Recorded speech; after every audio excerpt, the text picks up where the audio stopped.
আসসালামু আলাইকুম। আশা করি সকলেই ভালো আছেন। নতুন ভিডিওতে সবাইকে স্বাগতম।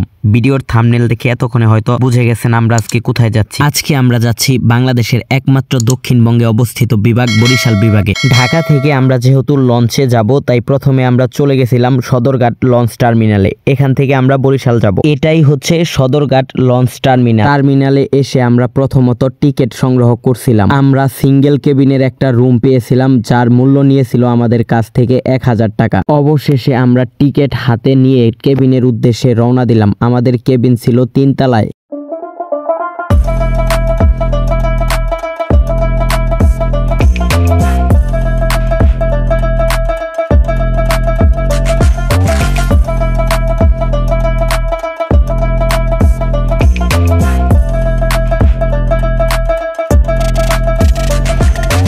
এটা হচ্ছে আমাদের রুম।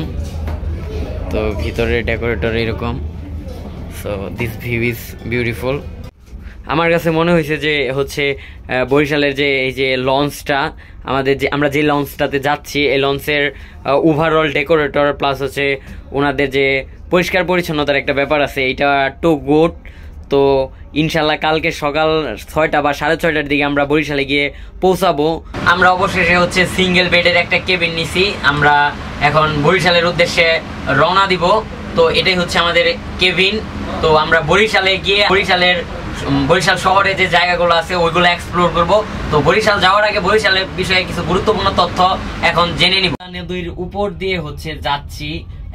এখন তুলনামূলক হচ্ছে লঞ্চে মানুষজন কম যায়। এটার একটা কারণ হচ্ছে পদ্মা সেতু হয়ে যাওয়ার পরে থেকে মানুষজন খুব দ্রুত যাতায়াত ব্যবস্থা এত সুবিধা হয়েছে। দক্ষিণবঙ্গের যত মানুষ আছে, ঢাকার যে যোগাযোগের একটা মাধ্যম ছিল সেটা হচ্ছে শুধু হচ্ছে নদীপথ।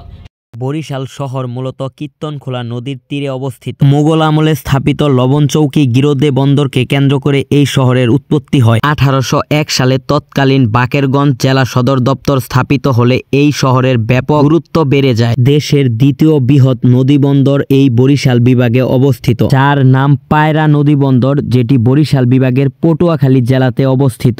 বরিশাল শহর আয়তনের দিক থেকে 10তম এবং জনসংখ্যার দিক থেকে 12তম মহানগর হিসেবে রয়েছে। বরিশাল শহরের নামকরণ নিয়ে বেশ কিছু মতবাদ রয়েছে। এর মধ্যে উল্লেখযোগ্য মতবাদ হলো, কিংবদন্তি থেকে জানা যায় এখানে পূর্বে প্রচুর শাল গাছ জন্মাতো, যেখান থেকেই বরিশালের নামকরণ করা হয়েছে। কেউ কেউ দাবি করে পর্তুগিজ বেবি ও শেলির প্রেম কাহিনী থেকেই বরিশালের নামকরণ করা হয়েছে। অন্য এক কিংবদন্তি থেকে জানা যায় ঢাকার নবাবদের গিরোদে বন্দরে বড় বড় লবণের গোলা ও চৌকি ছিল। এই বড় বড় গোলাকে ইংরেজ এবং পর্তুগিজের বণিকরা বরি সল্ট বলতো। এর অর্থ হচ্ছে বরি অর্থ বড় আর সল্ট অর্থ লবণ। পরবর্তী সময়ে কালের বিবর্তনে এখান থেকেও বরিশালের নামকরণ করা হয়ে থাকে বলে অনেকের ধারণা। অনেক গুরুত্বপূর্ণ তথ্য জানতে জানতে আমরা একটু লঞ্চের ছাদে থেকে ঘুরে আসি। আমরা ফাইনালি হচ্ছে আমাদের যে লঞ্চ, সেই লঞ্চের ছাদে যাচ্ছি। ছাদের যে অ্যাস্থেটিক ভিউ সেটা আপনাদেরকে দেখাচ্ছি।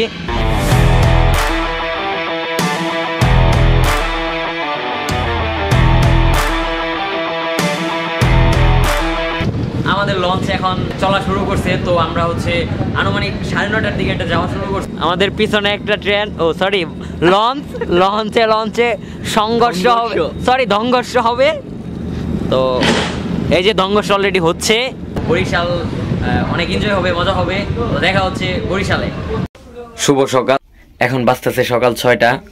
তো আমরা হচ্ছে বরিশালে এসে পৌঁছেছি। যে আমাদের ব্যাকপ্যাক সবকিছু গুছানো শেষ। আমরা এখন চলে যাচ্ছি। এই যে আমাদের টিকিট। তো আমরা এখন যাব বরিশাল শহর এক্সপ্লোর করে। হচ্ছে সর্বলাস্ট হচ্ছে বের হচ্ছি লঞ্চ থেকে। সবাই চলে গেছে, একদম ফাঁকা। আমরা হচ্ছে একটু লেট করে বেরোনোর কারণ হচ্ছে আমরা যেহেতু ঘুমাইছিলাম, সারা রাত জার্নি করে আসি, এটার জন্য একটু লেট করে বের হচ্ছি। তো এখন আমরা যাচ্ছি। এটাই হচ্ছে বরিশাল শহর। দেন শহরের ভিউ, ইট ইজ ওয়ান্ডারফুল।